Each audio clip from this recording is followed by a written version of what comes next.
آج کل اس دور میں ہمارے لیے اس بات کو سمجھنا بہت ضروری ہے کہ ہمیں اسلام نے کیا تعلیمات دی ہے اور ہم کس سمت میں جا رہے ہیں۔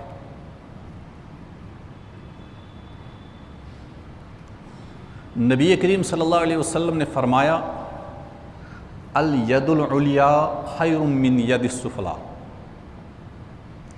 دینے والا ہاتھ بہتر ہے اس ہاتھ سے جو لینے والا ہو۔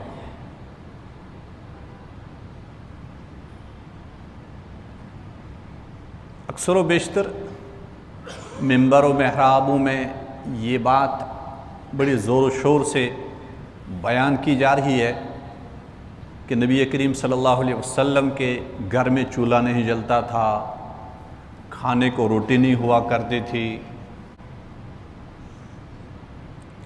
اگر یہ باتیں ہیں تو اللہ کے نبی صلی اللہ علیہ وسلم نے کیوں فرمایا ہمیں آپ دینے والے بن جاؤ، لینے والے مت بنو؟ تو اللہ تعالیٰ نے اپنے آقا صلی اللہ علیہ وسلم کی یہ حالت کیوں رکھی؟ کہ اللہ تبارک تعالیٰ اس کے بارے میں نہیں جانتے تھے؟ ایک ہوتی ہے وہ حالت جو انسان اختیاری کسی چیز کو خود اختیار کرتا ہے، اور دوسرا ہوتے ہیں اضطراری، انسان نہیں چاہتا ہے پھر بھی ہو رہا ہے۔ انبیاء کرام علیہم الصلاۃ والسلام اپنے پیچھے درہم اور دینار، مال و دولت، زمین جائیدادیں، یہ وراثت نہیں چھوڑتے، اور نہ ان کا مقصد ہوتا ہے دنیا کے اندر دولت جمع کرنا۔ وہ اگر اپنے پیچھے کچھ چھوڑ دیتے ہیں بطور وراثت، وہ اللہ کی کتاب، بشکل قرآن، اللہ کے نبی صلی اللہ علیہ وسلم کا خود کا کلام، حدیث مبارک، حضور صلی اللہ علیہ وسلم کی سیرت طیبہ، صحیح عقائد، بہترین اخلاق، اچھے کردار، صلہ رحمی، پاک دامنی، عفت، تعلیم، اچھی تربیت، گویا جتنی بھی بہترین چیزیں ہیں وہ پیچھے چھوڑ دیتے ہیں۔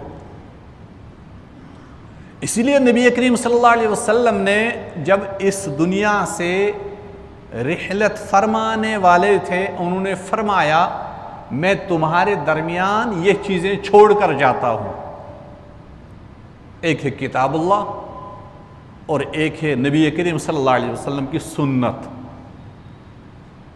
کہ جب بھی تم دنیا میں ڈگمگانے لگو تو ان چیزوں کو مضبوطی سے تھامے رکھنا، تمہارے قدم جم جائیں گے، تمہاری دنیا بہتر بنے گی، تمہاری آخرت بہتر بنے گی۔ اسلام نے کہیں بھی فقر و فاقہ، مفلسی، بے کسی، ہاتھ پھیلانا، بھیک مانگنا، ان حالت کو اسلام نے کبھی بھی پسند نہیں کیا، بلکہ اسلام تو ہمیں ترغیب دے رہا ہے اور قرآن ہمیں سمجھا رہا ہے، حضرت نبی کریم صلی اللہ علیہ وسلم ہمیں سمجھا رہے ہیں کہ آپ لوگ اپنی دنیاوی حالت بھی اچھی بناؤ اور آپ لوگ دنیا میں رہتے ہوئے اپنی آخرت کو بھی بہتر بناؤ۔ قرآن کریم میں مشہور دعا ہے ربنا آتنا فی الدنیا حسنہ وفی الآخرۃ حسنہ وقنا عذاب النار، اے اللہ ہماری دنیا بھی بہتر بنا اور ہماری آخرت بھی بہتر بنا۔ قرآن کریم میں بہت سارے مقامات پہ جہاں یہ حکم آیا اقیموا الصلاۃ، نماز قائم کرو، وہاں یہ حکم بھی آیا وآتوا الزکاۃ، زکوٰۃ کون دے گا؟ جو صاحب نصاب ہو، جس کے پاس مال ہو۔ گویا کہ مالدار ہونا، ایک انسان کے پاس ذریعہ معاش ہو، ایسا ہونا، یہ اسلام نے ناپسند نہیں کیا۔ اسلام نے اچھا لباس پہننا ناپسند نہیں کیا، اسلام نے اچھی گاڑی، اچھی سواری رکھنا اس کو ناپسند نہیں کیا، اسلام نے اپنے وضاقتہ کو اچھا اور پاک و صاف اور بہتر رکھنا اس کو ناپسند نہیں کیا، اسلام نے ہمارے پاس مال ہو، ہمارے پاس ضرورت زندگی کا ساز و سامان ہو، اسلام نے اس کو ناپسند نہیں کیا۔ اگر ناپسند کیا تکبر کو کیا، ریاکاری کو کیا، عجب کو کیا، انا کو کیا۔ لیکن آج جن چیزوں کو اسلام نے ناپسند کیا وہ تمام چیزیں ہمارے اندر ہیں، اور جن چیزوں کی اسلام نے ہمیں تعلیم اور تربیت اور ترغیب دی ہے وہ ہمارے پاس موجود نہیں ہیں۔ قرآن کریم کی سورہ بقرہ کی آیت نمبر 198 اللہ تعالیٰ کیا فرماتے ہیں؟ لیس علیکم جناح ان تبتغوا فضلا من ربکم، ترغیب دے رہا اللہ تعالیٰ کہ کوئی برائی نہیں ہے کہ تم اللہ کا فضل تلاش کرو، یعنی رزق تلاش کرو۔ سورہ جمعہ میں اللہ تبارک و تعالیٰ کیا فرماتے ہیں آیت نمبر 10 میں؟ فَإِذَا قُضِيَتِ الصَّلَاةُ فَانْتَشِرُوا فِي الْأَرْضِ وَابْتَغُوا مِنْ فَضْلِ اللَّهِ، جب تم نماز جمعہ مکمل کر لو، نماز جمعہ ادا کرنے کے بعد فارغ ہو جاؤ، کیونکہ اس سے پہلے جو آیت ہے اس میں یہ حکم ہے جب جمعہ کی نماز کی طرف تمہیں بلایا جائے اس وقت کاروبار بند کرو، تجارت بند کرو، اللہ کے حکم کی طرف آ جاؤ۔ اب اس آیت میں اللہ تعالیٰ فرماتے ہیں جب نماز تم مکمل کر لو، فَإِذَا قُضِيَتِ الصَّلَاةُ، جب نماز مکمل کر دی جائے گی، پڑھ لی جائے گی، نماز سے آپ لوگ فارغ ہو جاؤ، فَانْتَشِرُوا فِي الْأَرْضِ، زمین کے اندر پھیل جاؤ، وَابْتَغُوا مِنْ فَضْلِ اللَّهِ، اللہ کا رزق تلاش کرو۔ وہ ہے کہ اللہ تعالیٰ ہمیں حکم دے رہا ہے، آرڈر کر رہا ہے۔ سورہ مزمل کے آیت نمبر 20 میں دیکھو اللہ تبارک و تعالیٰ وہاں بھی ہمیں فرما رہا ہے کہ اگر معاش حاصل کرنے کے لیے، روزگار حاصل کرنے کے لیے، رزق حاصل کرنے کے لیے اگر آپ لوگوں کو سفر بھی کرنا پڑے، قرآن تو اس کے لیے بھی ابھارتا ہے، ہماری حوصلہ افزائی کر رہا ہے۔ پڑھیں اس کو، سورہ مزمل کھولیں اور سورہ نبا اما یتساءلون 30ویں پارے کی پہلی سورت ہے، اس میں اللہ تبارک و تعالیٰ کے فرماتے ہیں وَجَعَلْنَا نَوْمَكُمْ سُبَاتًا، ہم نے تمہارے لیے نیند کو بنایا۔ کون سی چیز؟ جس سے تمہاری تھکان دور ہو جائے، بہت بڑی نعمت ہے آرام، رات کی نیند، کہ یہ چیز ہم نے تمہارے لیے پیدا فرمائی ہے، اس نیند کی وجہ سے تمہاری تھکان دور ہو جاتی ہے۔ وَجَعَلْنَا اللَّيْلَ لِبَاسًا، ہم نے رات کو تمہارے لیے اوڑھنا بنا دیا، یا اپنی کالی چادر کے اندر جس کے اندر تم آرام سے اپنا آرام کر لیتے ہو، اپنی نیند پوری کر لیتے ہو، اپنے جسم کو، اپنے دماغ کو، اپنے دل کو، اپنے ذہن کو اس نیند کی وجہ سے، آرام کی وجہ سے سکون بخشتے ہو تاکہ دن کی تھکاوٹ تمہارے جسم سے دور ہو جائے۔ پھر اللہ پاک کیا فرماتے ہیں وَجَعَلْنَا النَّهَارَ مَعَاشًا، ہم نے دن کو کیوں اجالا رکھا، دن میں روشنی کیوں کی؟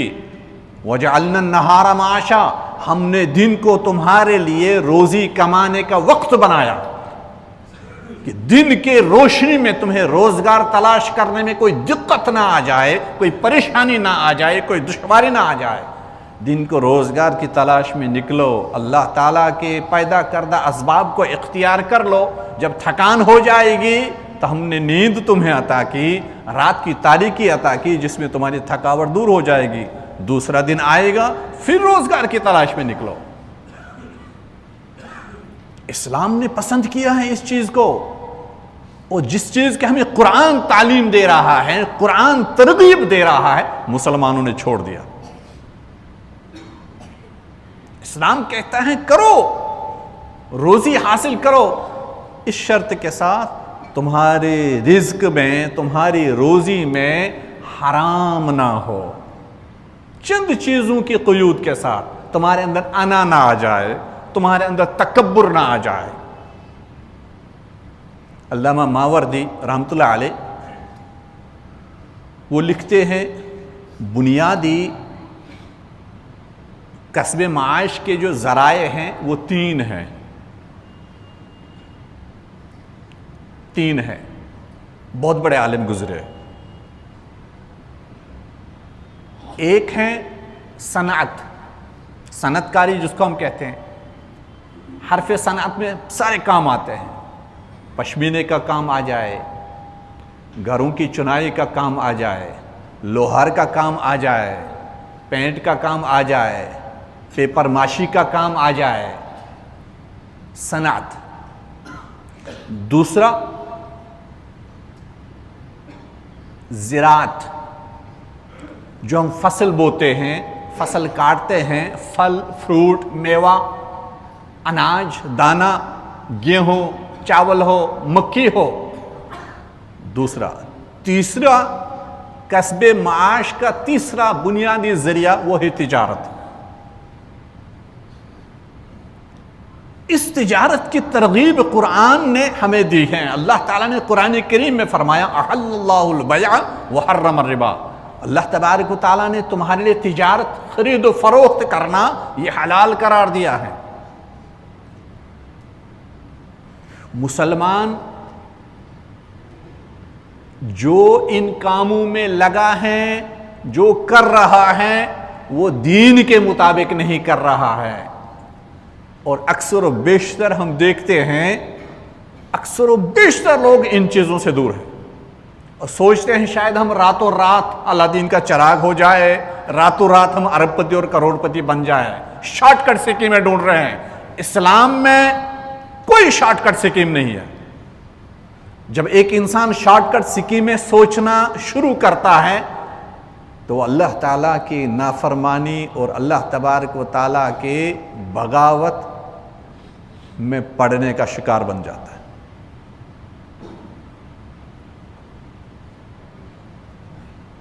ایک تو یہ بات اسلام نے ہمیں ترغیب دی ہے، تعلیم دی ہے کہ آپ سفر کرو، آپ حضر میں رہو، یعنی جہاں بھی رہو روزگار کی تلاش کرو، اس کو اسلام نے پسند کیا ہے۔ اسلام کا محبوب ترین عمل ہے۔ حضرت عبداللہ بن مسعود رضی اللہ تعالیٰ عنہ فرماتے ہیں مجھے وہ شخص جو بیکار پڑا رہتا ہے، چاہے دنیوی اعتبار سے ہو چاہے اخروی اعتبار سے بیکار پڑا ہے، میں اس کو بڑا ناپسند کرتا ہوں۔ سیدنا حضرت عبداللہ بن مسعود رضی اللہ تعالیٰ عنہ جو صاحب ہے کہ ایک انسان اپنے اوقات کو ضائع نہ کرے، یا تو دنیا حاصل کرے حلال طریقے سے، یا تو دینی کام میں لگے، آخرت کو بہتر بنائے۔